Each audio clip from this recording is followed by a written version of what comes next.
There are lots of different management and leadership theories that we can examine. The value in looking at different models is that it provides us with additional knowledge for us to reflect upon as we consider our approaches and what adjustments we should make as we look to increase our leadership effectiveness. In this session, we're going to talk about the Blake-Mouton leadership theory and help you to understand the different types of leaders that exist in this model and identify which is the most ideal in order to sustain successful leadership.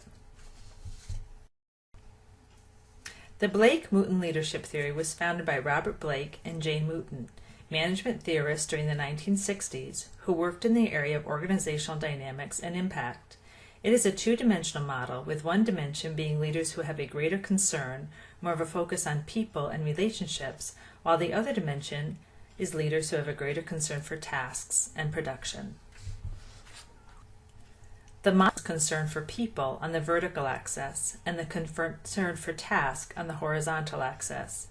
The theory then defines 5 distinct types of managers depending upon the intensity or degree a leader has a primary focus on task or people. 3 of the 5 approaches illustrate an extreme approach to leading. However, it is helpful to examine these extremes for learning purposes.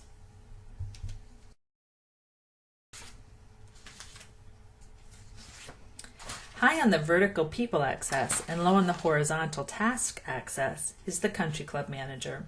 This style of leader is most concerned with the needs and feelings of members of his or her team. They focus heavily on relationships and work to create an atmosphere that is supportive with a high degree of interaction.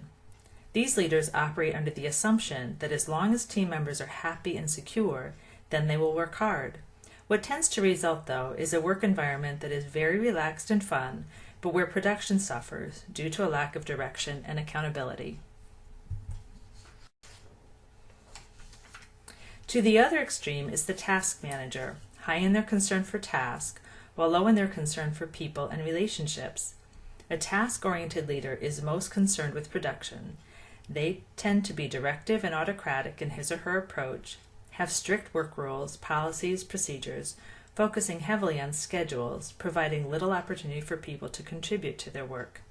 The result of a task-oriented manager is that employees do just what they are told, tending to limit creativity and engagement, and often has a high turnover rate.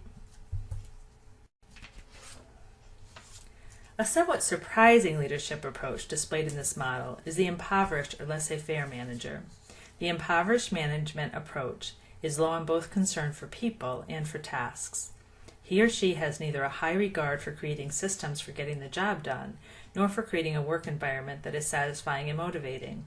This leader detaches themselves from the team and its work, more often focused on their own individual tasks, resulting in disorganization, dissatisfaction, and disharmony.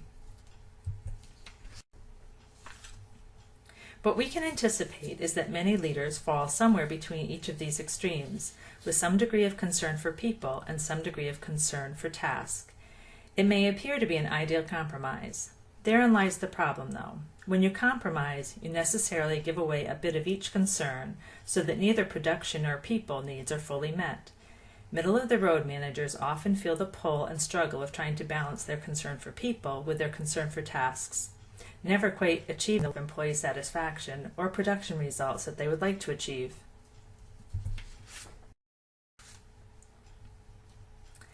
This leads us to what the model suggests is the ideal: a high level of concern for people and a high level of concern for task, defined as the team leader.